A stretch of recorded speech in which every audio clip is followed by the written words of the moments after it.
The yellow trace is a 30 psi transducer connected to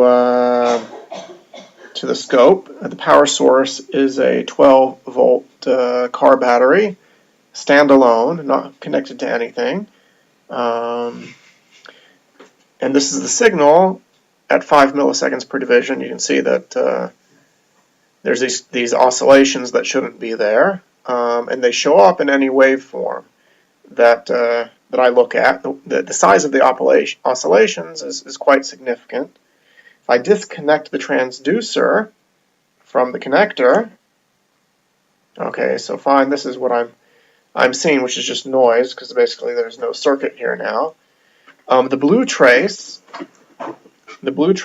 is another one. I'm going to connect it. You can see here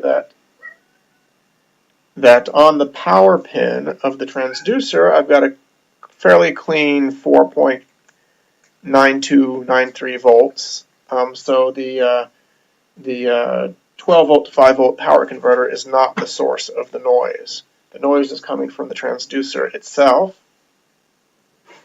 If I plug the transducer back in, here, comes back immediately.